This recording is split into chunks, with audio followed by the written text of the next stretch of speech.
Hello दोस्तों, तो मैं अंशुमन स्वागत करता हूं आपका इस वीडियो लेक्चर में। इस वीडियो लेक्चर में हम लोग डिस्कस करने वाले हैं, क्योंकि पता नहीं ये सही टाइम है कि नहीं डिस्कस करने का, लेकिन मुझे ऐसा लगा कि हाँ थोड़ा बहुत डिस्कस करना चाहिए, तो मैं डिस्कस करने आया हूँ CUET PG एग्ज़ाम्स के लिए। ठीक है ना, जो सेंट्रल यूनिवर्सिटी एंट्रेंस टेस्ट है आपका, वो पोस्ट ग्रेजुएशन के लिए क्योंकि उसका नोटिफिकेशन वगैरह आ चुका है और शायद ऐसा एक्सपेक्ट किया जा रहा है कि 26 अगस्त को आपका एडमिट कार्ड भी मिल जाएगा और सितंबर के फर्स्ट वीक के एंड में शायद वो एग्ज़ाम भी कंडक्ट करा दिया जाएगा। ठीक है ना, बहुत ज़्यादा लेट हो चुका है, लेकिन अभी भी काफ़ी स्टूडेंट्स उसकी तैयारी में लगे हुए हैं, तो अभी भी आप उम्मीद ना छोड़ें। ठीक है ना, और क्योंकि बीच में क्या होता है आपको मैं बताता हूँ, सही चीज़ बता देता हूँ जो रियलिटी है तैयारी करने वालों की।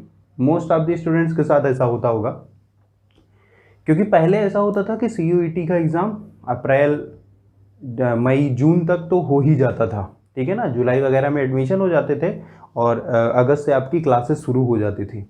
लेकिन अब की क्या हुआ, क्योंकि NTA ही इसको भी कंडक्ट शायद करा रहा है। ठीक है ना, तो NTA के पास UGC नेट का भी दारोमदार है। ठीक है ना, उसका भी बोझ वो लोग लेके चल रहा है, CSIR नेट का भी लेके चल रहा है। तो अब की बार CUET PG और UG दोनों का मतलब ऐसा बोझ उसके ऊपर आ गया। ठीक है ना, तो CUET UG भी अभी थोड़े दिन पहले ही कंडक्ट हो चुका है। ठीक है ना, और PG की अब बारी आ गई है। ठीक, तो ऐसा ब्लेम नहीं कर सकते हैं, क्योंकि बहुत ज़्यादा उनके पास भी दिक्कत है।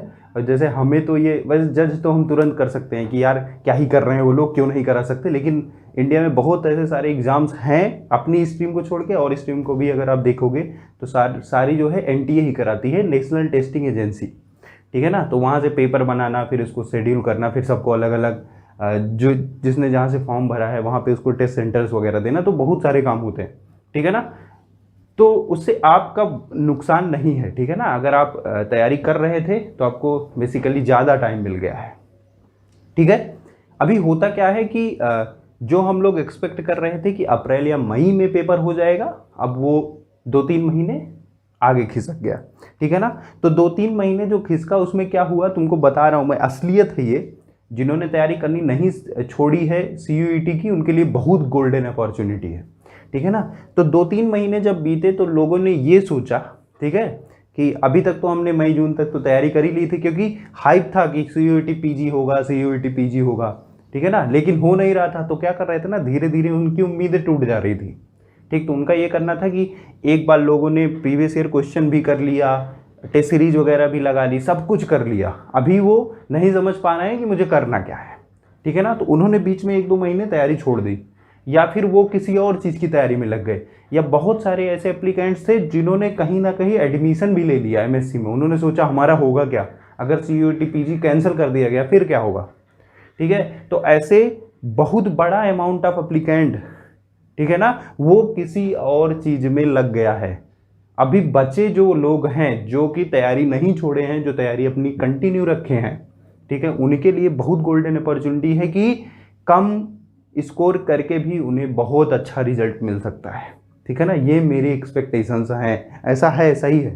ठीक है, और कुछ लोग मान लीजिए कि आपने 1 महीने 2 महीने पहले तैयारी छोड़ दी है, अभी क्या करना है, अभी 10-15 दिन बचे हैं, तो मैं क्या कर सकता हूँ, तो उसी के लिए थोड़ा अपनी तैयारी को जो आपने छोड़ दी थी उसमें थोड़ा सा एक्सीलरेशन लाने के लिए मैं थोड़ा सा एक सजेशन लाया हूँ। अगर आपको चाहिए तो आप उसको यूज कर सकते हो, या फिर आप जैसा आप अपना कंटिन्यू कर रहे थे वैसे आप करेंगे। ठीक है ना, तो मैं ये बता रहा हूँ कि जिन्होंने तैयारी नहीं छोड़ी है, बहुत ज़्यादा अच्छा किया आपने, उम्मीदें बनाए रखिए, क्योंकि इस बार CUET से आपको बहुत सारी जगह एडमिशन मिलेगा।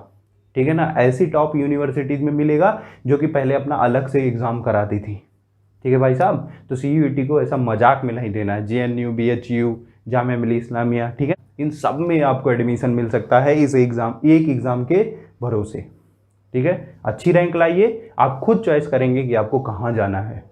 ठीक है, बिल्कुल सही है। और मैं ये भी बताऊंगा कि रैंक आने के बाद बताऊंगा कि कौन सी रैंक वाले कहाँ पे उनको जाना चाहिए, किस यूनिवर्सिटी का जो डिपार्टमेंट है वो ज़्यादा अच्छा है, कहाँ पे ग्रेड्स वगैरह ज़्यादा अच्छे मिलते हैं, कहाँ पे आपको बाहर से पीएचडी करने की अपॉर्चुनिटीज़ बढ़ जाएंगी। ये सब सारी चीज़ें मैं डिस्कस करूँगा जब आपका ये CUET PG का रिजल्ट अपडेट हो जाएगा, ठीक है ना। तो आइए देख लेते हैं यहाँ पे कि CUET को हम लोग अगर मिनिमम डेज में, जैसे 10-15 दिन ही बचे हैं, तो हमें करना क्या चाहिए, ठीक है, और क्या नहीं करना चाहिए। तो पहली चीज़ कि ये भूल जाओ कि मैं शुरू से ही रिवीजन जितना किया हूँ या मैंने जितना पढ़ा है सब कुछ मैं दोहरा लूँगा, ठीक है ना, क्योंकि 10 दिन है तो उसमें आप कोशिश भी करोगे तो सिर्फ रिवीजन हो पाएगा और कुछ नहीं होगा, ठीक है ना। तो मेरे हिसाब से करना क्या चाहिए, आपको क्या करना चाहिए भैया, आपको प्रीवियस ईयर क्वेश्चंस, ठीक है ना, प्रीवियस ईयर क्वेश्चन CUET के आपको जहाँ से जितने भी मिल रहे हैं आप उनको सॉल्व करिए, ठीक है ना। पहले यही एग्जाम CUCET से होता था, ठीक है ना, पहले यही एग्जाम CUCET से होता था, अब ये एग्जाम CUET से होने लगा है, CUET के नाम से, ठीक है भाई साहब। तो CUCET के जितने भी पेपर्स मिल रहे हैं आप उनको लगा डालिए, ठीक है ना। उसमें जो कॉन्सेप्ट्स नहीं आपको पता है उसको गूगल करिए, खोजिए, कुछ भी करिए, किसी से पूछिए, सब कुछ कर लीजिए, उनको आप क्या करें, उनको लगाएं, और जो कॉन्सेप्ट आपको नहीं पता है उनको आप नोट करें एक जगह, ठीक है ना। और प्रीवियस ईयर क्वेश्चंस ही लगा के आप जो आपका रिवीजन है, जैसे मान लीजिए कोई आपने टॉपिक पढ़ रखा है, उस पर आपने प्रीवियस ईयर क्वेश्चन देखा, आप लगाए और आपको नहीं आया, तो आप वो कॉन्सेप्ट जो आपने रिवीजन में जो अपनी कॉपी में लिख रखा है उसको आप रिवाइज कर लें फिर से, ठीक है ना। और दूसरा जो मैं बताऊंगा इंपॉर्टेंट चीज वो है भैया टेस्ट सीरीज, ठीक है ना।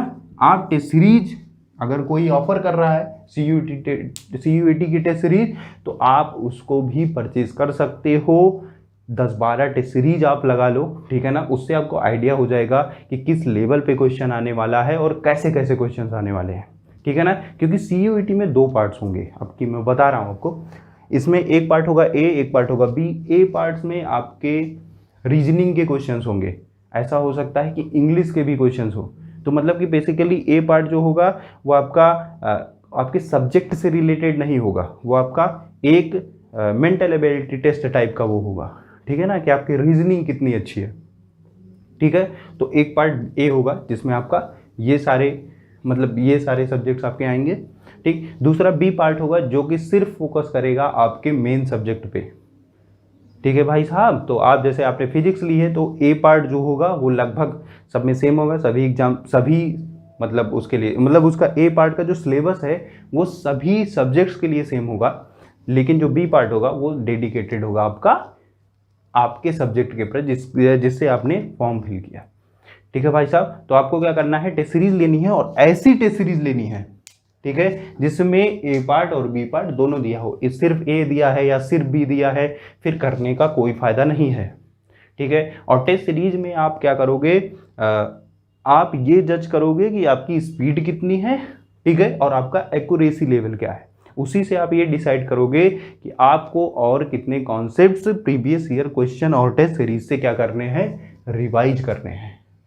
कोई भी नया कॉन्सेप्ट अब पढ़ने का कोई टाइम नहीं है, ठीक है, जितना आपने पढ़ रखा है उसको आप रिवाइज कर सकते हो। प्रीवियस ईयर अगर आपने एक बार लगाया है, अप्रैल मई जून चाहे जब, ठीक है, उसको आपने लगाया, ठीक है भैया आप लगा चुके हो, लेकिन एक बार और उसको रिवाइज कर सकते हो, एक बार और लगा सकते हो, ठीक है। तो प्रीवियस ईयर क्वेश्चन पे मैं इतना ज़्यादा जोर इसलिए दे रहा हूँ क्योंकि ऐसा एक्सपेक्ट करते हैं कि जो क्वेश्चंस हैं वो CUET में रिपीट भी होते हैं, तो 5-6 क्वेश्चन अगर आपके रिपीट हो गए तो आपको फ्री में 10-15 नंबर्स मिल जाएंगे, ठीक है ना, और बहुत ज़्यादा मैटर करते हैं वो रैंक बनाने में, ठीक है भाई साहब। तो ये 2 चीज़ें अगर आप कर रहे हो तो 10 दिन आपके पास टाइम है, ये 2 चीज़ें ज़रूर करें, ठीक है। और जिन्होंने पढ़ाई छोड़ दी है 1-2 महीने से, अभी 10-12-15 दिन टाइम है, तो थोड़ा सा अगर आप फोकस कर लेते हो तो शायद आपको भी फ़ायदा मिल जाएगा, ठीक है ना। तो लोकल यूनिवर्सिटीज़ वगैरह से या कॉलेजेस से MSc करने से अच्छा है कि अच्छी जगह से आप MSc करो, ठीक है ना। अच्छी जगह जाओगे तो वहाँ का एक बहुत अच्छा इन्वायरमेंट मिलता है, बहुत अच्छी फैकल्टीज़ वहाँ पे रहती हैं, उनसे आप डिस्कशन करते हो तो आपको पता चलता है कि उस फील्ड में रिसेंट रिसर्च क्या चल रही है, ठीक है ना। वो सब चीज़ें आपको एक लोकल कॉलेज में नहीं मिल सकता। लोकल कॉलेज में सिर्फ आपका कोर्स पूरा कराया जाता है, नाम की डिग्री दी जाती है, बस जान लो, ठीक है भाई साहब। तो इतना करेंगे CUET का, जिसने तैयारी छोड़ दी है प्लीज़ आप शुरू कर दें। जो चाह रहे हैं कि मैं अभी 10 दिन को कैसे यूटिलाइज करूं, तो ये उनके लिए ये बहुत ही ज़्यादा अच्छा ये 2 तरीका है, ठीक है ना। इसको आप अपने तैयारी में इंक्लूड करें और देखेंगे आप कि आपको बहुत अच्छा रिजल्ट मिलेगा, ठीक है ना। तो मैं अब चलता हूँ, धन्यवाद।